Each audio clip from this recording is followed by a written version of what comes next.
अस्सलाम वालेकुम एवरीवन। उम्मीद करती हूँ आप लोग खैरियत से होंगे। हम करने लगे अपनी फिजियोथेरेपी की जो स्पेशल एजुकेशन की सीट्स आई हुई हैं उसकी रिवीजन वीडियो है ये टू, जो बायोमैकेनिक्स और काइनेजोलॉजी के ऊपर है। इसके बाद आपको इलेक्ट्रोथेरेपी की और थेरेप्यूटिक्स एंड रिसर्च और जो स्पेशल एजुकेशन की कुछ स्पेशल क्वेश्चंस हैं वो भी आपको मिल जाएंगे।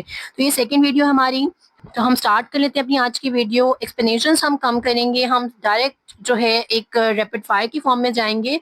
तो कोशिश करें साथ के साथ आप क्वेश्चंस के आंसर्स याद करें। What lever has the fulcrum between effort and load?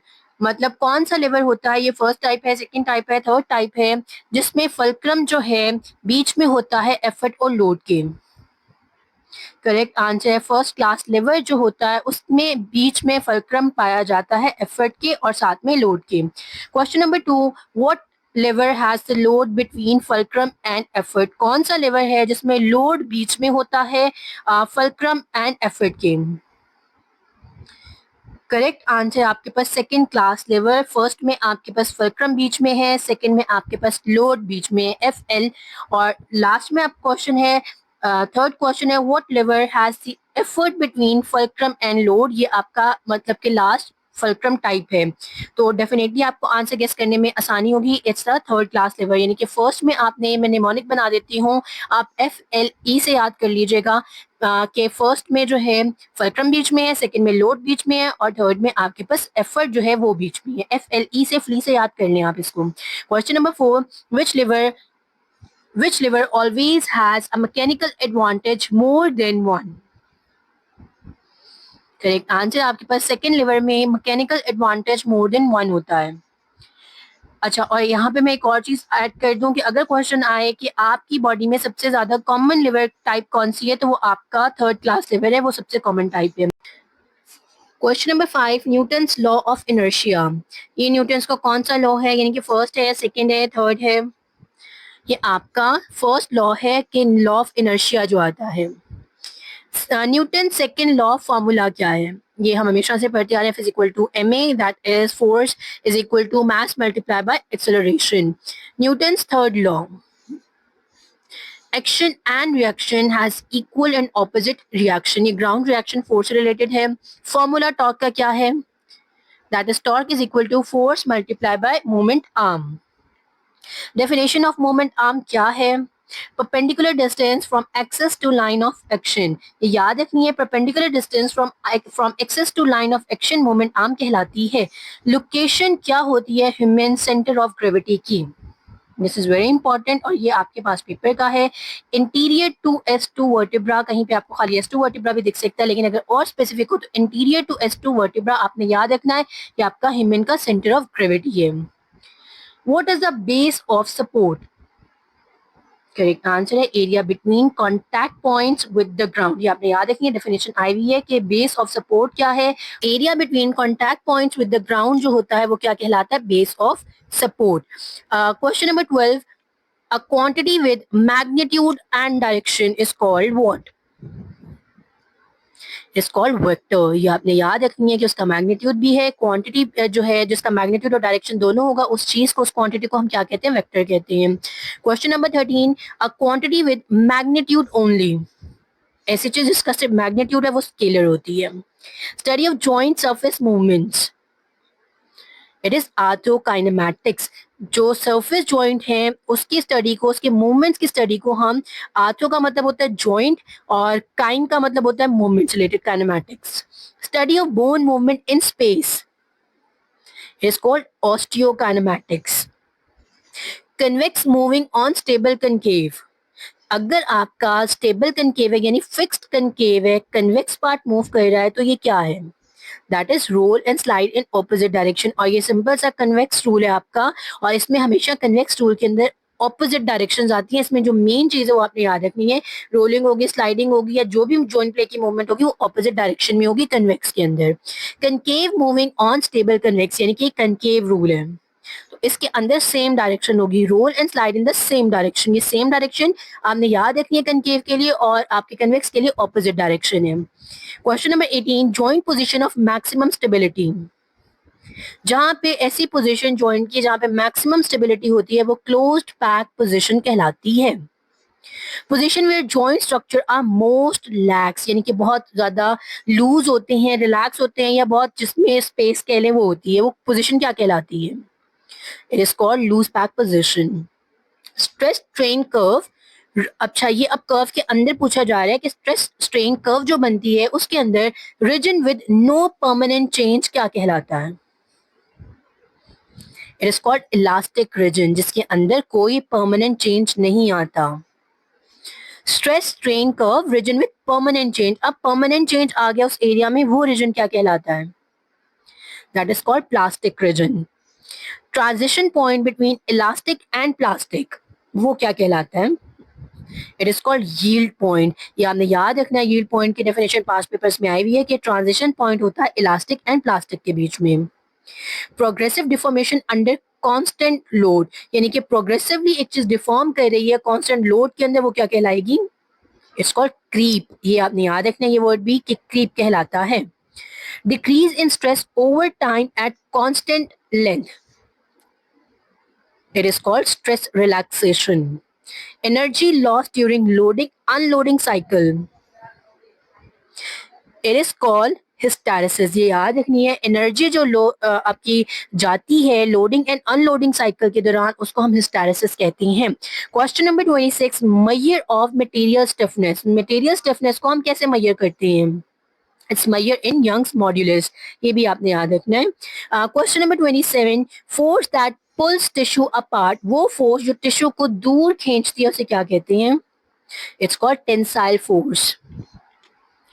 Force that pushes tissues together, वो फोर्स जो टिश्यू को आपस में, मतलब वो फोर्स जो दोनों को आपस में मतलब पास करती है, वो क्या कहलाती है?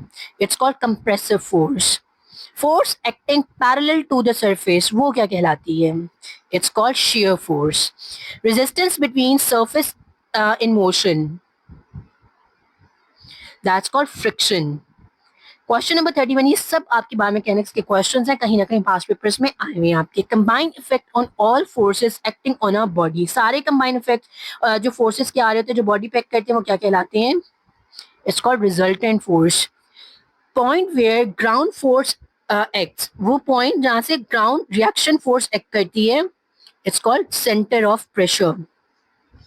Shorten muscle can not generate force, active insufficiency, ये आप डेफिनेशन याद कर लिए, पेपर में आई हुई है। Shorten muscle can not generate force due to active insufficiency. Stretch muscle prevents full range of motion, it's passive insufficiency. एक मसल जो पूरी तरह से स्ट्रेच है, वो फुल रेंज ऑफ मोशन नहीं लेके आ सकती, उसे हम पैसिव इनसफिशिएंसी कहते हैं, क्योंकि वो मसल क्या है? स्ट्रेच है। लेकिन अगर वही मसल छोटी है, वो फोर्स जनरेट नहीं कर रही या वो रेंज नहीं आ रही, तो वो एक्टिव इनसफिशिएंसी। एक्टिव इनसफिशिएंसी में मसल छोटा है और पैसिव के अंदर मसल ऑलरेडी हम स्ट्रेच कर चुके हैं, ये आपने याद रखना है। Number of planes a joint can move in, कितने नंबर ऑफ प्लेन्स हैं जिसमें जॉइंट मूव कर सकता है? It's degrees of freedom. अच्छा ये तो डेफिनेशन लिख दी गई ना कि इसके डिग्रीज ही हैं, नहीं तो आपको पता होना, आपने 3 प्लेन्स याद रखने हैं जो हमने सजिटल के, और साथ में आपका फ्रंटल प्लेन और साथ में ट्रांसवर्स प्लेन है, तो ये भी आपने याद रखना है। Degrees of freedom is a number of planes and joint can move in, this is a simple definition. Formula work का क्या होता है? It's force multiply by distance, the rate of doing work, it's called power. Formula for momentum, it's called mass multiplied by velocity. State where sum of forces and torques is zero, it's called static equilibrium. Point where mass is evenly distributed, it's called center of mass. ये आपने याद रखना है, center of mass की definition, जहाँ पे mass evenly distributed है। इससे पहले हम center of pressure भी पढ़ चुके हुए हैं, जो मैंने आपको बताया है, और आपने जहां पे आपके जो ग्राउंड रिएक्शन फोर्सेस थी वो एक्ट कर रही थी, वो आपका क्या है? सेंटर ऑफ प्रेशर है, ये आपने याद रखना है। Now next question is static equilibrium हो गया हमारा। क्वेश्चन नंबर 40, ये भी हमने पढ़ लिया, centre of mass.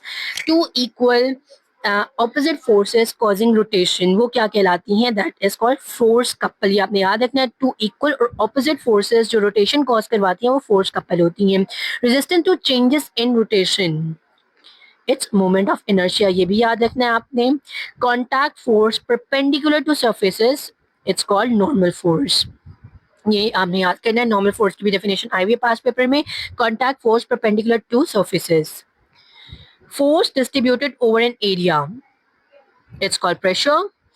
Internal force in response to external loads, it's called joint reaction force. Internal force जो कि आपकी लगती है response to external load वो कहलाती है joint reaction force. Tissue with viscous and elastic properties, it's called viscoelastic or viscoelasticity. Mechanical properties dependent on direction, anisotropy. ये आपने याद करना है. दिस इज ऑल्सो डेफिनेशन कि आपकी मैकेनिकल प्रॉपर्टीज जो कि डिपेंड कर रही होती हैं डायरेक्शन के ऊपर, उसे हम कहते हैं anisotropy. Next question 48. Compression on one side, tension on other, what is it called? It's called bending. ये याद रखनी है. कंप्रेशन एक साइड पे है, टेंशन अदर साइड पे है, तो उसे हम बेंडिंग कहते हैं. Twisting force along longitudinal axis, it's called torsion. Question 50. Newton's second law, unit of force. It's Newton. अच्छा, अभी बायोमैकेनिक्स के क्वेश्चंस आपके जो है वो खत्म हो गए 50. अब हम काइनेजोलॉजी से पढ़ेंगे और जो मतलब के लास्ट तक वीडियो में रहेंगे there is a bonus for you, क्योंकि मतलब कि तैयारी मैक्सिमम हो सके. मैंने कोशिश यही की है कि आपके 100 क्वेश्चंस आए, लेकिन कुछ क्वेश्चंस हमारे रहते हैं जैसे कि आपके क्या कहते हैं टेस्ट हैं कुछ फिजियोथेरेपी के, उससे भी पास पेपर में आती हैं. इसके अलावा कुछ ऐसी चीज़ें हैं तो वो मैं एक वन लाइनर की फॉर्म में लास्ट में ऐड करूंगी. तो इंशाल्लाह आपकी जो बायोमैकेनिक्स और काइनी से रिलेटेड क्वेश्चंस हैं वो आपके कवर हो जाएंगे. एनाटॉमी में कोशिश कीजिएगा कि अपर लिम्ब, लोअर लिम्ब और स्पाइन से रिलेटेड उनके मसल्स यानी कि जो बेसिक मूवमेंट मसल्स हैं वो आप पढ़ के जाएं, उनकी नर्व सप्लाई आप पढ़ के जाएं विद सम रूट जो मेन है, जैसे कि बाइसेप की पढ़ लें, ट्राइसेप की पढ़ लें. मेन जो नर्व्स हैं उनकी नर्व रूट आपको आनी चाहिए. और डिजीजेज अब मैं डेफिनेटली आपको जो ट्रीटमेंट वाले में है उसमें काफ़ी करवाऊंगी, क्योंकि ये आपका स्पेशल एजुकेशन का पेपर है. तो डेफिनेटली इसमें बच्चों के रिलेटेड भी सवाल काफ़ी होंगे, यानी कि आपको जो है माइलस्टोन्स भी आने चाहिए, रिफ्लेक्सेस बच्चों के आने चाहिए, बच्चों के डिजीज़ का पता होने चाहिए, उनके मैनेजमेंट का पता होना चाहिए. तो वो आहिस्ता आहिस्ता वो भी हो जाएगा. तो ये आपके रिवीजन के लिए काफ़ी चीज़ें कवर कर देंगे. इंशाल्लाह ये चीज़ें आपको बहुत बेनिफिट देंगी. अच्छा, आंसर मैंने आपको पहले बता दिया. स्केपुलो ह्यूमरल रिदम रेशो, ये पास पेपर में बहुत रिपीटेड है, पीपीएससी में भी, आपके एफपीएससी में भी.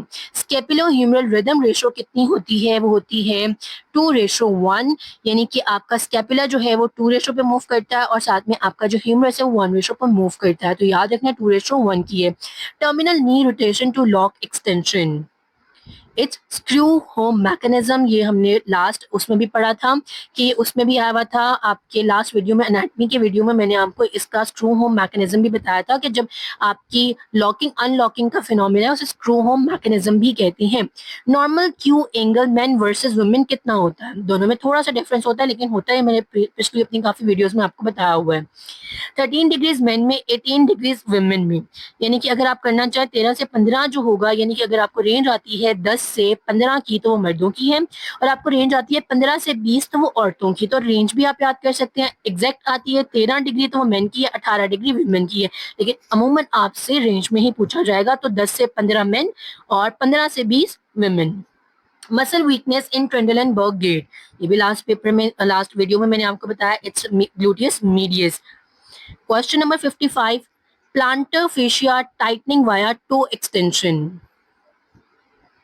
It's windlass mechanism. ये आपने याद रखना है. ये भी आपके पास पेपर में आया हुआ है कि प्लांटा फेशिया की टाइटनिंग हो जाए through toe extension. Toe extension से जब आपका प्लांटा फेशिया टाइट होता है उसे विंडलेस मैकेनिज्म कहते हैं. Total period from heel strike to heel strike, it's called vote, it's called gait cycle. अगर आपका वीडियो काफी स्पीडी लगती है, आप स्लो प्रैक्टिस करना चाह रहे हैं, तो आप काइंडली इसको स्लो करके फिर देख सकते हैं. मैं चाह रही हूँ कि मेरा टाइम कम कंज्यूम हो, जल्दी जल्दी वीडियो आपकी रिकॉर्ड हो जाए. अगर आपको लगता है बहुत स्लो जा रहा है तो आप इसे फास्ट भी कर सकते हैं. Question number 57. Percentage of stance phase in gait. ये भी पास पेपर में बहुत दफा आया हुआ है। इट्स 60% के स्टांस फेस कितना होता है 60% और swing 40%। Percentage of swing phase and gait ये मैंने अभी बता दिया 40%। Both feet in contact with ground कब होता है, मतलब फेस का नाम बताना है आपने। इट्स डबल सपोर्ट, जब आपके दोनों पाँव जो होते हैं ग्राउंड पे कांटेक्ट में होते हैं। नंबर ऑफ स्टेप्स पर मिनट ये भी बहुत कॉमनली आपका रिपीटेड क्वेश्चन है। इट्स कॉल्ड केडेंस, कि नंबर ऑफ स्टेप्स जो 1 मिनट में लिए जाते हैं वो आपकी केडेंस कहलाते हैं। Distance between opposite heel strikes, it's called step length. Distance between same heel strikes, it's called stride length. अब इसमें आप याद कर लें हील स्ट्राइक से, स्ट्राइक में आर है तो आप स्ट्राइड लेंथ से याद कर लें। Painful gait with short stance phase जो कि हमारा 60% था, अगर वो शॉर्ट हो जाता है और पेनफुल गेट है तो वो किस में है, इंटेलिजेंट गेट के अंदर। गेट से रिलेटेड वीडियोस बनी हुई हैं, छोटी सी वीडियो है वो लाजमी देखिएगा क्योंकि गेट से रिलेटेड आपको क्वेश्चंस आएंगी। Gait due to foot drop, यानी पेरोनियल नर्व के डैमेज होने की वजह से, जो कि हमने लास्ट वीडियो में पढ़ा था, फुट ड्रॉप हुआ है, उसकी वजह से जो गेट आएगा उसको क्या कहते हैं, उसको कहते हैं steppage gait. Rapid small steps, जो पार्किंसन गेट का आपने नाम बताना है, it's called festinating gait. Knee thigh crossing यानी स्पास्टिक प्लेजिया जो होता है उसमें आप अगर देखा हो बच्चों के जो पाँव होते हैं आपस में क्रॉस कर रही होते हैं, लेग्स क्रॉस कर रही होती हैं, तो वो क्या कहलाती है, it's called scissor gait. Weak pelvic girdle gait, यानी कि आपका पैल्विस वीक हो चुका है उसकी वजह से जो एक girdle gait, pelvic girdle gait आ रहा है, वीक पैल्विक गर्डल गेट, वो क्या है, इट्स वाइडलिंग गेट। अच्छा अब आपने याद रखनी है पेल्विस वीक है तो वाइडलिंग गेट आ रहा है, सीपी चाइल्ड है सीजर गेट है जिसमें क्रॉसिंग हो रही है, पार्किंसन पेशेंट है तो आपके पास क्या है, फेस्टिनेटिंग गेट है, और अगर आपके पास फुट ड्रॉप है तो आपके पास स्टेपेज गेट है। ये आपने याद रखने हैं, ये आते हैं आपके पेपर्स के अंदर। Swinging leg outward to clear ground, it's called circumduction. Primary dynamic stabiliser of shoulder, its rotator cuff, supraspinatus, infraspinatus और teres minor, subscapularis। teres minor का वर्ड याद रखना, मेजर नहीं है माइनर है। सिट 4 मसल आते हैं जो रोटेटर कफ बना रही हैं। सिट्स मसल बता दिया, supraspinatus, infraspinatus, teres minor और subscapularis। primary scapular upward rotators, it's trapezius and serratus anterior। जो प्राइमरी स्केपुलर अपर रोटेटर है वो आपका ट्रेपीजियस है, अपर एंड लोअर बोथ, और साथ में serratus anterior है। Question number 72, the 3 primary elbow flexors, bicep brachialis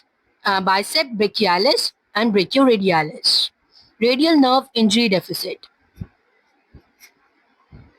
it's wrist drop.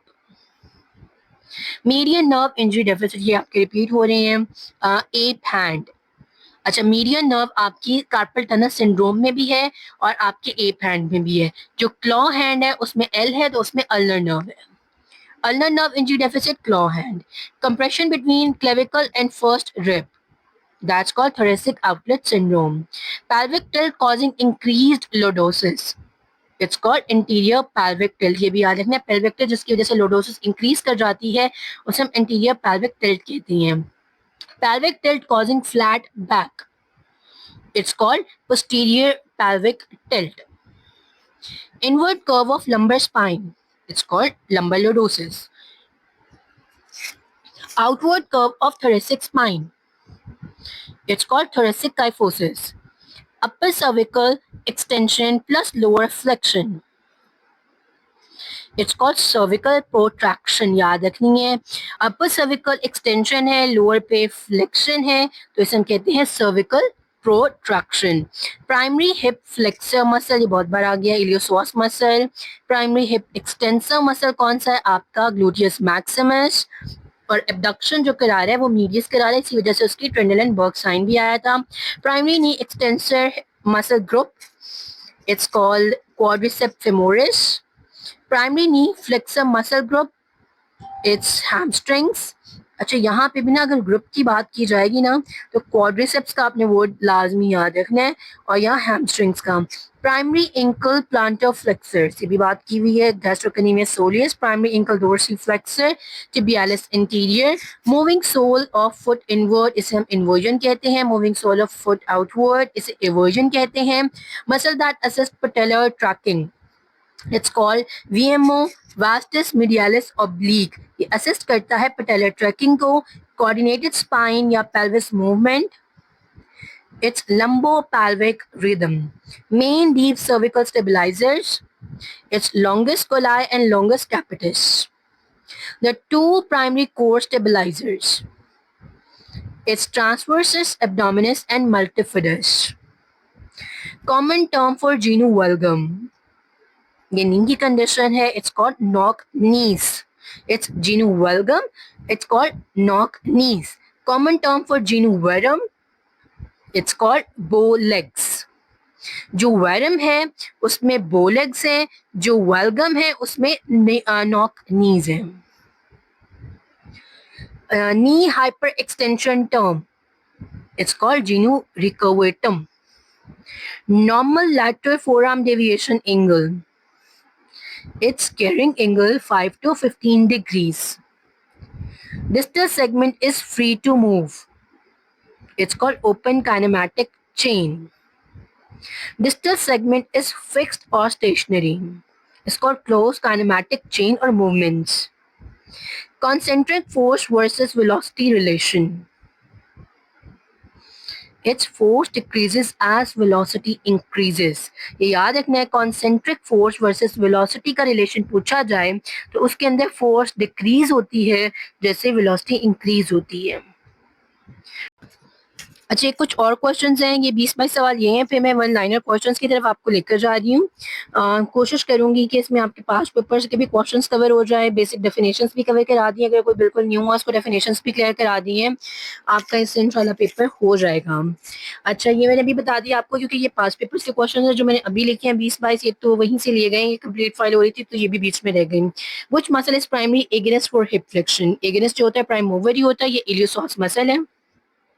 What is close back position of hip joint? Hip joint की close back position कौन सी है? ये भी पास पेपर में आ रहा है. Extension, internal rotation और abduction वाली position, यानी कि एक आप hip joint की extension पहले कराएंगे, फिर internally rotate कराएंगे, फिर उसको abduct करवाएंगे, वो उसकी क्या है? Close back position है. Okay, which muscle provides the screw home mechanism by externally rotating the tibia? अभी हमने पढ़ लिया लॉकिंग अनलॉकिंग के मैकेनिज्म में था. मैंने आपको एनाटॉमी वाली वीडियो में बताया था कि स्क्रू होम में जो हमारे पास अनलॉकिंग करवाता है वो पॉप्लिटियस कराता है.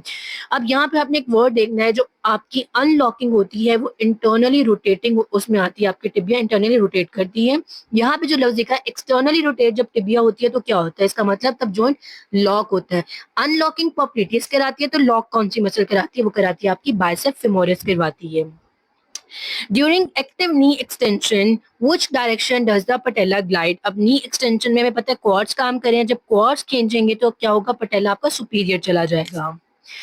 What is open pack position of the glenohumeral joint? Open pack position क्या है glenohumeral joint की? It's 55 degree abduction, 30 degree horizontal adduction.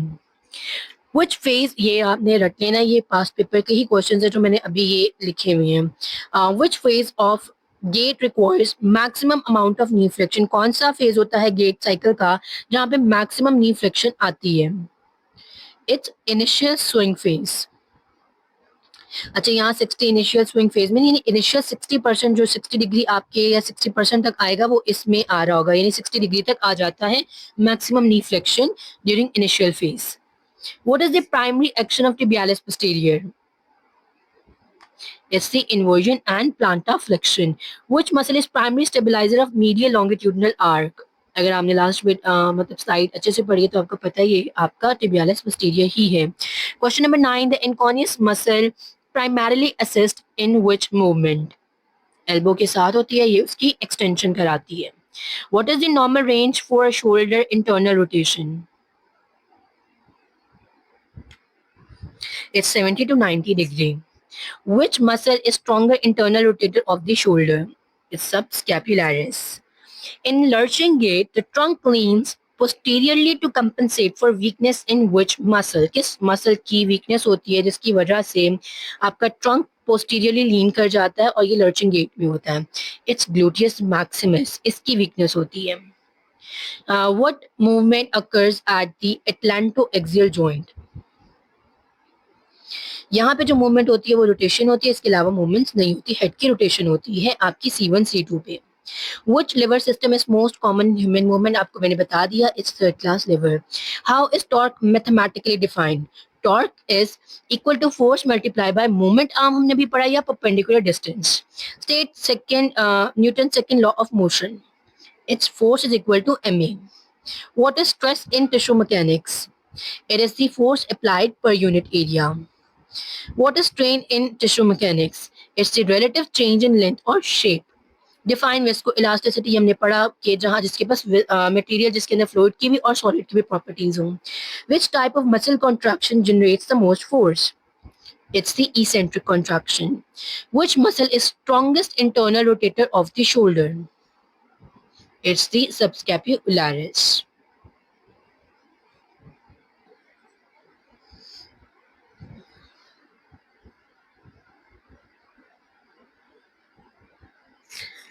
अभी थोड़े से हैं आपके वन लाइनर क्वेश्चंस, और हमारे पास वन लाइनर क्वेश्चंस में है बड़े सिंपल से जो कि आपके पास पेपर से ही रिलेटेड है.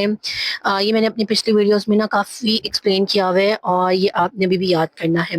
What is a 2 point gait? 2 point gait क्या होता है? 2 पॉइंट गेट क्या है? जिसके अंदर एक क्रच होगी, ये आपने याद रखना है. One crutch and opposite leg moves together at the same time. यानी कि एक क्रच होगी और opposite leg move करती है together at the same point, उसे हम क्या कहते हैं? उसे हम कहते हैं 2 point gate. अच्छा, 3 point gate क्या है? इसमें 2 क्रचेस हैं और साथ में affected leg move करती है together followed by unaffected leg. अच्छा, ये नॉन वेट बेयरिंग और पार्शियल वेट बेयरिंग के लिए लिखे हुए NWP और साथ में PWP. ठीक हो गया. अच्छा, हमने 3 पॉइंट में 2 क्रचेस हैं और अफेक्टेड लेग एक साथ पूछती है. ये पास पेपर में पूछा हुआ है कि पैटर्न क्या होता है, इवन वॉकिंग का भी. तो याद रखना है, दोनों क्रचेस, अफेक्टेड लेग आगे जाएगी, उसके बाद अनअफेक्टेड लेग आएगी. 2 पॉइंट में एक क्रच और ऑपोजिट लेग मूव करती है. बच्चा, दोनों ये पास पेपर्स के आपके क्वेश्चन है जिसमें पूछा हुआ है. 4 पॉइंट गेट क्या है? 4 पॉइंट गेट, ईच पॉइंट यानी क्रच फुट, यानी इसमें क्या, पहले क्रच आगे जाएगी, फिर आपका फुट जाएगा, फिर क्रच जाएगी और फिर आपका फुट जाएगा. इसे 4 पॉइंट गेट कहते हैं. ये सब सेपरेटली मूव करेंगे और इसमें 3 points at a time on the ground होंगे. Always 3 points on the ground, ये बात आपने याद रखनी है. What is swing to gate? Swing to gate क्या होता है? Crutches move forward, then both feet are placed exactly at level of the crutch. पहले दोनों क्रचेस मूव फॉरवर्ड करेंगी, फिर आप दोनों फीट क्या होते हैं, एग्जैक्टली उसी लेवल जो क्रचेस का लेवल है उसके ऊपर जाके सेम लेवल के ऊपर रख देते हो. That is called swing to gait. Swing through gait क्या होता है? Crutches move forward, then both feet swing pass the level of crutches. अब क्या है, ये आपके क्रचेस के लेवल से आगे. अगर क्रचेस के लेवल थे वो स्विंग टू गेट. अब क्रचेस के लेवल से आगे अगर आपके जो है फीट आ गए, that is swing through gait. Antalgic gait क्या है? It's a limping gait where the stance phase is shortened at the painful side to avoid weight bearing.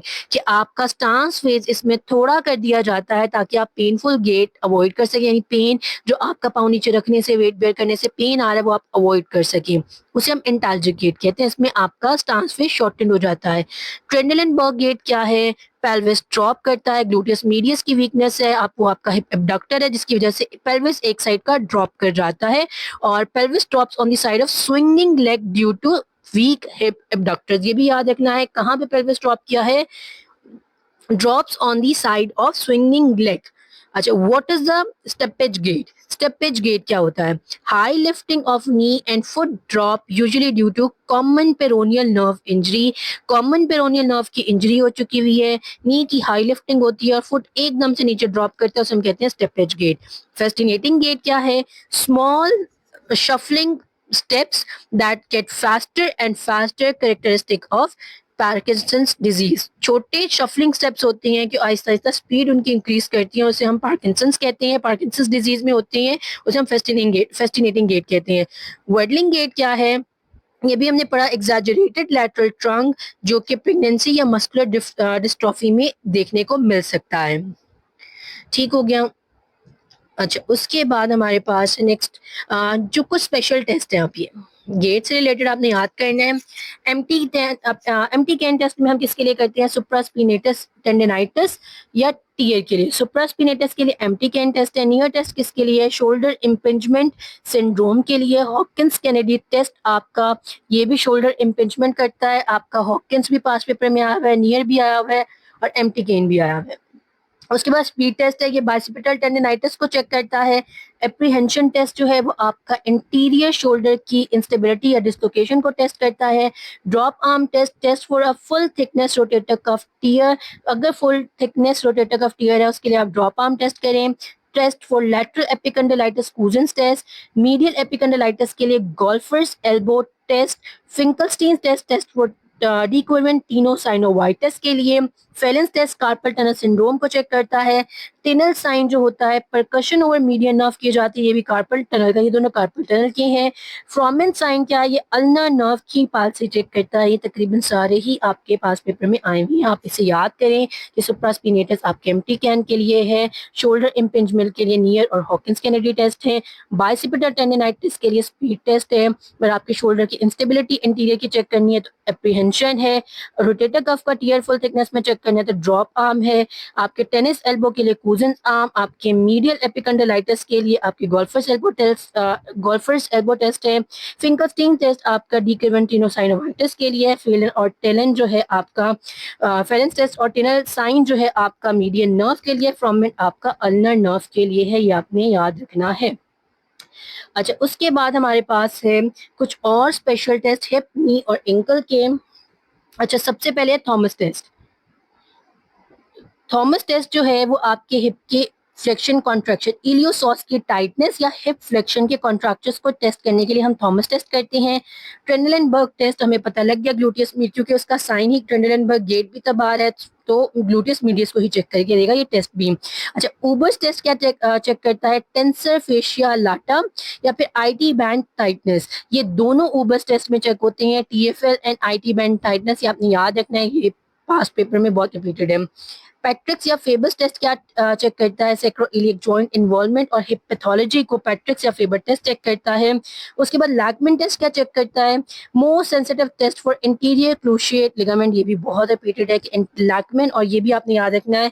अगर आपने एसीएल की इंटेग्रिटी को चेक करना है तो इंटीरियर ड्रॉ टेस्ट करें, आपने पीसीएल की इंटेग्रिटी को चेक करना है या इंजरी को तो आपको सी ड्रॉ टेस्ट करें। आप ये पूछना है कि जो सबसे सेंसिटिव टेस्ट एसीएल के लिए वो लैकमैन टेस्ट है, ये भी याद रखना है।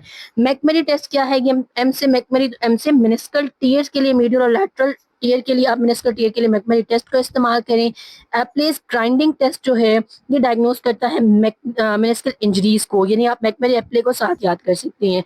वाल्गस स्ट्रेस टेस्ट, ये भी वाल्गस और वायरस दोनों पास पेपर में आया है। वाल्गस स्ट्रेस टेस्ट क्या है, एमसीएल को चेक करता है, और वायरस जो है वो आपके एलसीएल को, यानी कि मीडियल कोलैटरल लिगामेंट के लिए हमने यूज करना है आपके वाल्गस को।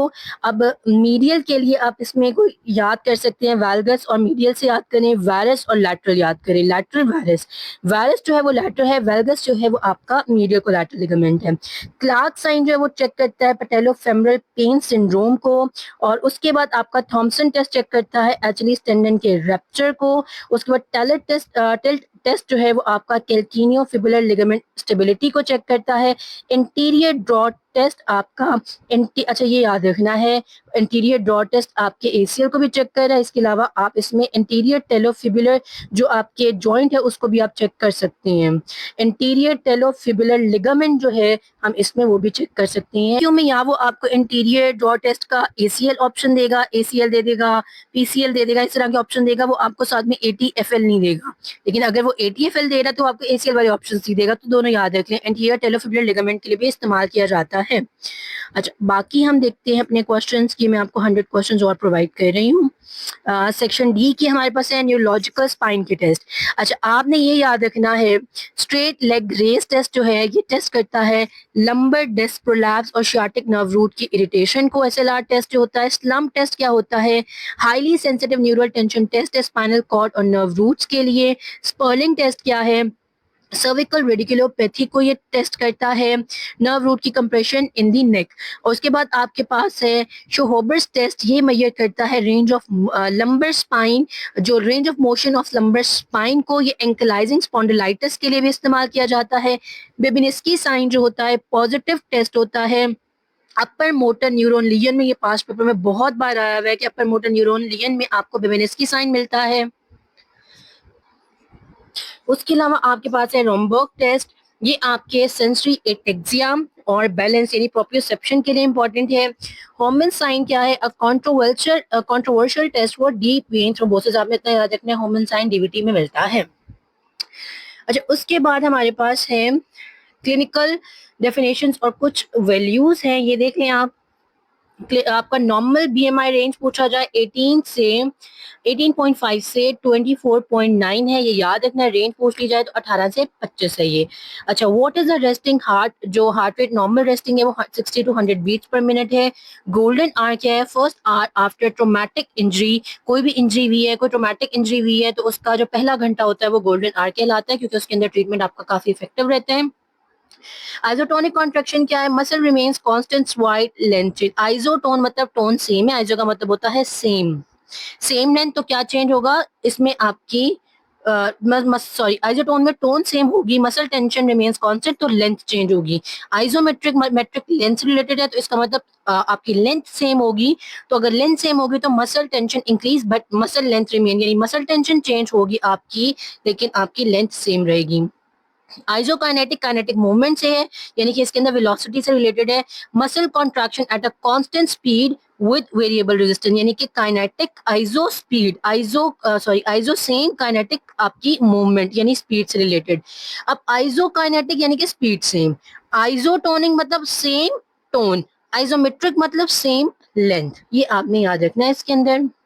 अच्छा, ये 50 क्वेश्चंस हो गए, अब हम करेंगे 50 और।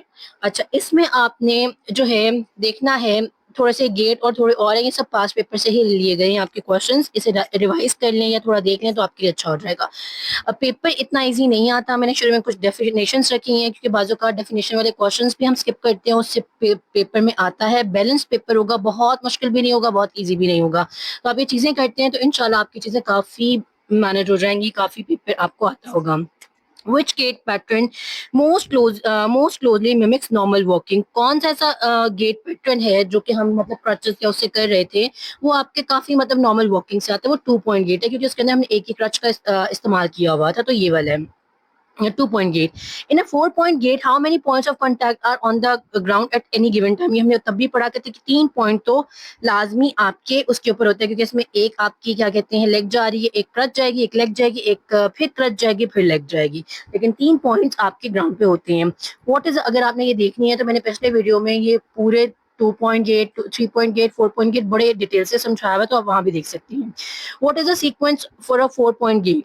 अब इसका सीक्वेंस क्या है, पहले राइट क्रच, फिर लेफ्ट फुट, फिर लेफ्ट क्रच और फिर राइट फुट। यानी इसमें जो चीज याद रखनी है, राइट अगर क्रच गई है तो लेफ्ट फुट गया है, यानी कि राइट हाथ में क्रच थी, ऑपोजिट मूवमेंट है, राइट आपका पाँव आगे गया है तो उसके बाद यानी राइट क्रच आगे गई है स्टिक, उसके बाद आपका लेफ्ट पाँव आ गया है, फिर उसके बाद आपकी लेफ्ट क्रच आगे गई है तो राइट फुट आया। ये पैटर्न याद रखना, ऑपोजिट वाला। ठीक हो गया। उसके बाद क्या है कि which gait pattern is prescribe for a patient with non weight bearing status on one leg? अगर एक नॉन वेट बेयरिंग पेशेंट है उसको कौन सा status, non weight bearing status है उसका, तो कौन सा पैटर्न आप प्रिस्क्राइब करेंगे इसके लेग के ऊपर? दैट इज 3 point gate हम प्रिस्क्राइब करेंगे। ये बात याद रखना है, ये भी पेपर में पूछा गया है कि नॉन वेट बेयरिंग एक पेशेंट है, उसको हमने प्रिस्क्राइब करना है गेट पैटर्न, और वो नॉन वेट बेयरिंग में है, उसकी एक टांग पे नहीं आ सकता वजन, तो उसे आप 3 point गेट को प्रिस्क्राइब करें। In a 2 point gate, what is the movement sequence? 2 point का सीक्वेंस क्या है, 1 crutch and the opposite foot move together simultaneously, एक क्रच आगे जाएगी और उसका ऑपोजिट पाँव जो है वो उसके साथ आगे बराबर में जाएगा, ये याद रखना है। 1 crutch and the opposite foot move together एक ही टाइम पे साइमल्टेनियसली, एक ही टाइम पे। Which gait pattern is the slowest but most stable, कौन सा पैटर्न सबसे स्लोएस्ट है लेकिन काफी stable, that is 4 point gait से, मतलब ये स्टेबिलिटी प्रोवाइड करता है। What is swing to gate, ये भी पढ़ लिया हमने। both crutches move forward, अब ये पैटर्न लिखा जा रहा है स्विंग टू गेट में, पहले हमने जो पढ़ा था इसकी डेफिनेशंस पढ़ी है कि जिसके अंदर आपके सेम लेवल पे आता है। Both crutches move forward then both legs swing forward to level of crutches, swing through में क्या था, both crutches move forward then both legs swing past the level of crutches.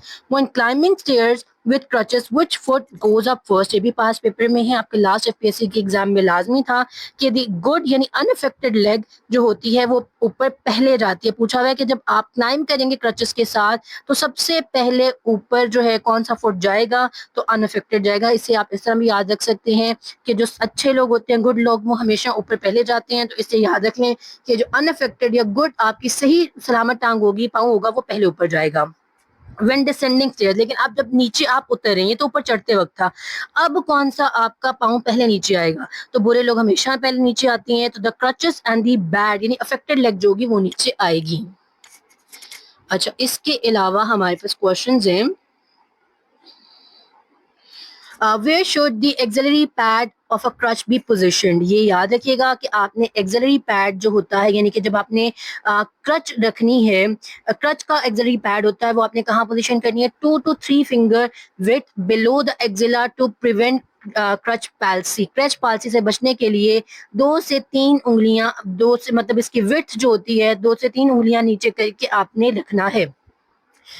At what angle should the elbow be flexed when fitting crutches or a cane? अगर आप creche या केन को fit कर रहे हैं तो एल्बो किस एंगल तक फ्लेक्स होना चाहिए, 20 to 30 degree. To which landmark should the hand grip of a crutch or cane be adjusted? मतलब कौन सा ऐसा लैंड मार्क है जहाँ पे आपके जो हैंड ग्रिप ऑफ क्रच है वहां तक वो एडजस्ट होना चाहिए। To which landmark should be hand grip of a crutch और cane be adjusted, the ulnar styloid process जो है और ग्रेटर ट्रोकेंटर, अल्नर स्टील, अच्छा ये ग्रेटर ट्रोकेंटर जो है आपके हिप से रिलेटेड है, ठीक है ना, ये वहां तक यानी कि ग्रेटर ट्रोकेंटर तक आप फिक्स करेंगे, अल्नर स्टाइलाइट प्रोसेस तक। अगर ये दोनों आपको दोनों ऑप्शन साथ में नहीं आएंगे, बारी बारी आएगा, मोस्ट आपका प्रेफरेबल अगर आता है तो अल्नर स्टाइलाइट प्रोसेस है, ये याद रखना है आपने। उसके बाद आपके पास है on which side should a patient hold single cane, कौन सी साइड पे आपकी सिंगल केन आती है, हमेशा आपकी अनअफेक्टेड साइड पे, स्ट्रॉन्ग साइड पे, ठीक हो गया। What is the purpose of quad cane, quad cane जिसके 4 पाँव होता है, वाइडर बेस होगी तो स्टेबिलिटी ज्यादा होगी, to provide a wider base of support than a standard cane, which nerve is most commonly compressed by improper crutch use, अगर improper crutch होती है और ये ज्यादा एक्सिला वाली होती है जिसमें हमारी कौन सी जाती है, आपकी रेडियल नर्व जाती है।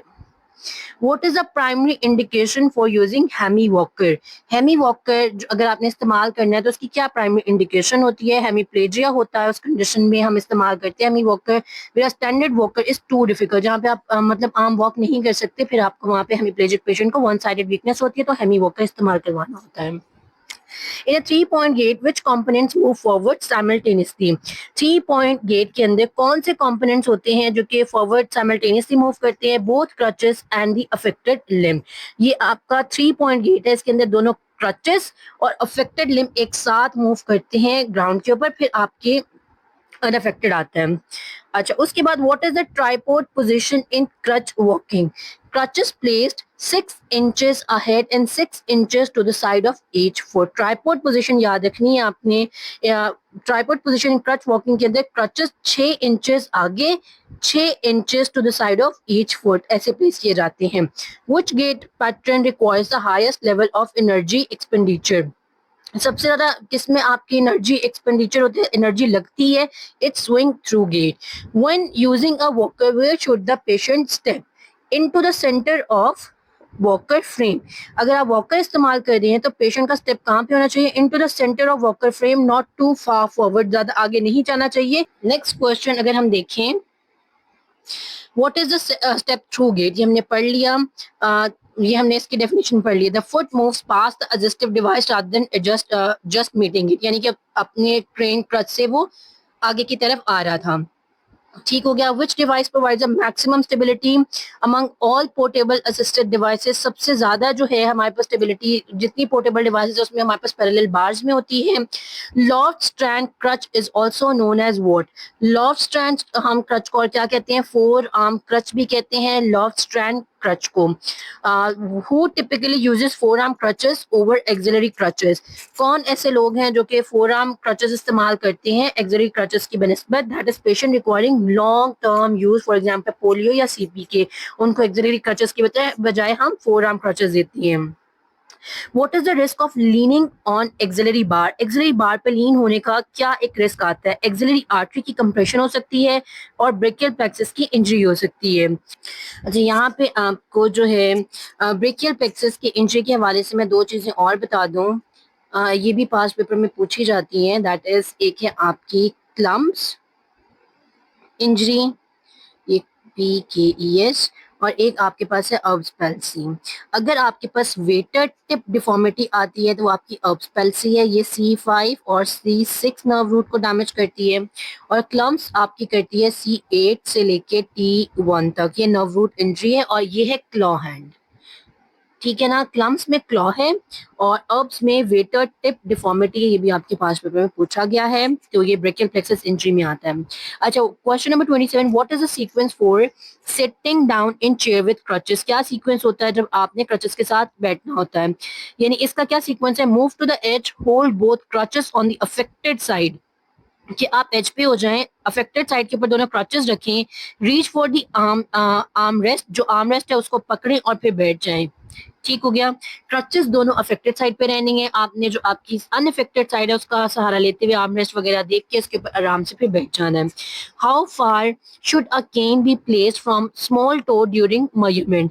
अच्छा, ये मेजरमेंट का तरीका है कि केन कहाँ पे प्लेस होनी चाहिए फ्रॉम स्मॉल टो. जब मेजरमेंट ले रहे हो, 6 inches lateral and 6 inches interior. 6 inches lateral होना चाहिए और 6 इंचेस इंटीरियर होना चाहिए.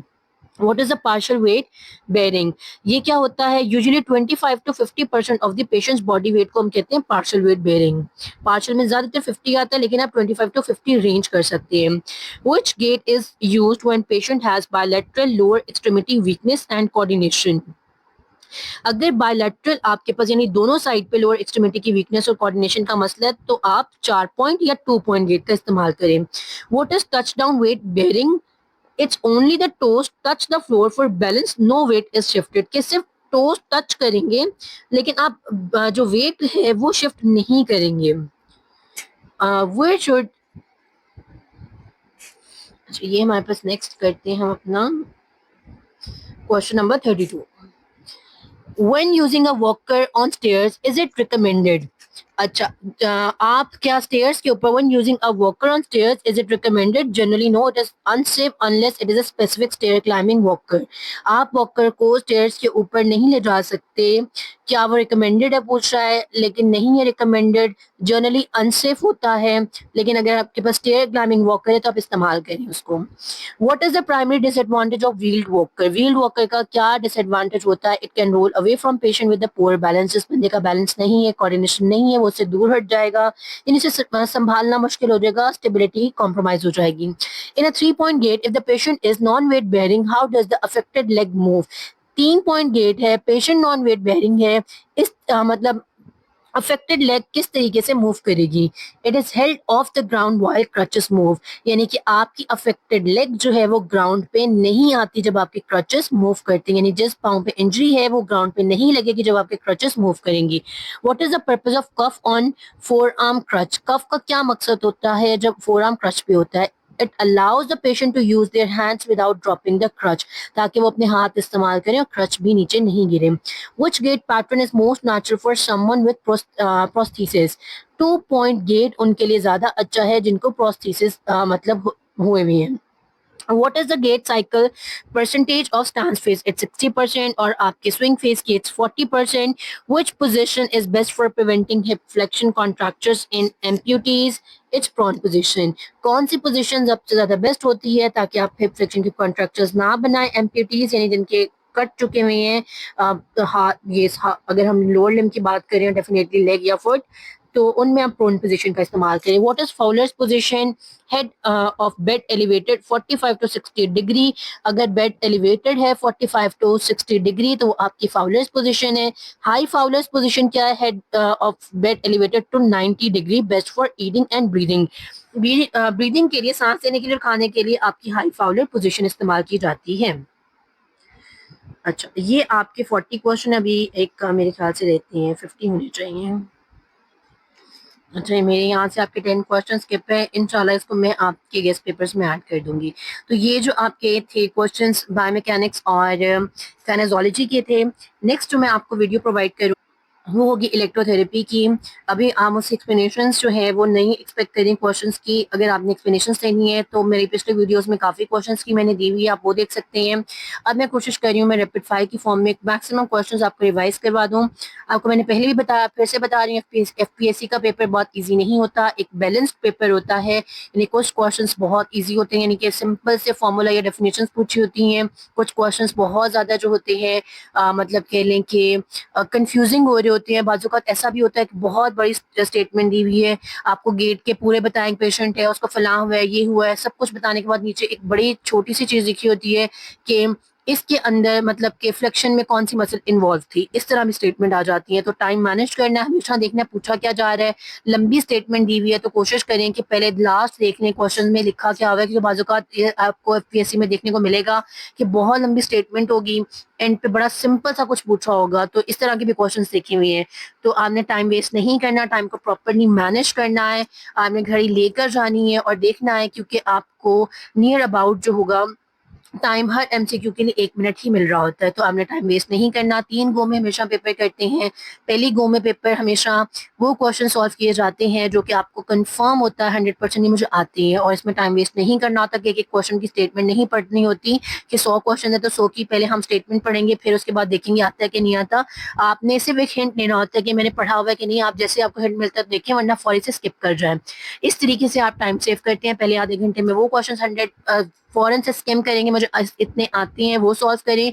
उसके बाद आप क्या करेंगे, फिर सेकंड गो में आधा घंटा फिर लगाएं और फिर देखें कि आपको कौन से स्टेटमेंट 50% है जो आपने पहले पढ़ी होगी, तुक्का लग जाएगा। फिर लास्ट गो में आप वो क्वेश्चंस करें जिसपे आपको थोड़ा सा टाइम लगेगा, तुक्का बहुत ज्यादा मतलब सोच के मारना होगा।